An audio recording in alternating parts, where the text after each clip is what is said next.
दिल्ली से लौटे मुख्यमंत्री सम्राट चौधरी और बिहार की राजनीति में हलचल तेज हो गई है। सवाल यह है कि क्या अब होगा बड़ा कैबिनेट विस्तार, कौन बनेगा मंत्री और किसका सपना टूटेगा।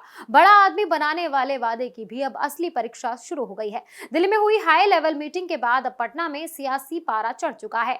तो आइए समझते हैं क्या बन रही है अंदर की पूरी तस्वीर। मुख्यमंत्री बनने के बाद सम्राट चौधरी का पहला दिल्ली दौरा काफी अहम माना गया।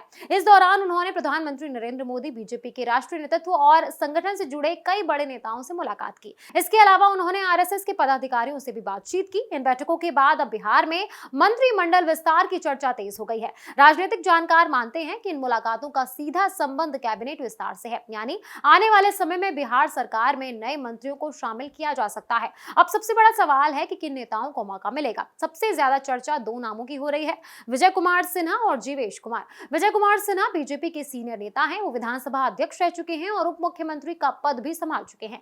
ऐसे में उनका अनुभव काफी बड़ा है, लेकिन नई सरकार में उन्हें कोई बड़ी जिम्मेदारी नहीं मिली, जिससे सवाल उठ रहे हैं कि क्या उन्हें फिर से मंत्री बनाया जाएगा। वहीं जीवेश कुमार का मामला भी दिलचस्प है। वो लगातार चुनाव जीतते आ रहे हैं और उन्हें काम करने वाले नेता माना जाता है। पिछली सरकार में उन्होंने कई अहम विभाग संभाले थे, लेकिन इस बार वो मंत्रिमंडल से बाहर हैं।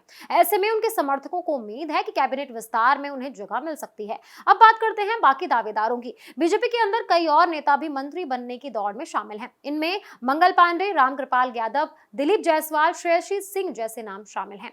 इनके अलावा पिछड़े और अति पिछड़े वर्ग के नेताओं को भी मौका देने की चर्चा है। जेडीयू की बात करें तो वहां से भी कई बड़े नाम सामने आ रहे हैं। श्रवण कुमार, अशोक चौधरी, लेसी सिंह और मदन सहनी जैसे नेता मंत्री पद के दावेदार माने जा रहे हैं। एनडीए के सहयोगी दलों को भी मंत्रिमंडल में जगह मिल सकती है। इनमें हम, एलजेपी और बाकी पार्टियों के नेताओं के नाम भी चर्चा में हैं। लेकिन कैबिनेट बनाना इतना आसान नहीं होता। इसमें जाति और क्षेत्रीय संतुलन सबसे बड़ी चुनौती होती है। बिहार की राजनीति में हर वर्ग को प्रतिनिधित्व देना जरूरी माना जाता है। अगर किसी एक वर्ग को ज्यादा जगह मिलती है तो दूसरा वर्ग नाराज हो सकता है। इसीलिए सम्राट चौधरी के सामने सबसे बड़ी चुनौती तो यही है कि वो सभी वर्गों और क्षेत्रों को संतुलित तरीके से प्रतिनिधित्व दे।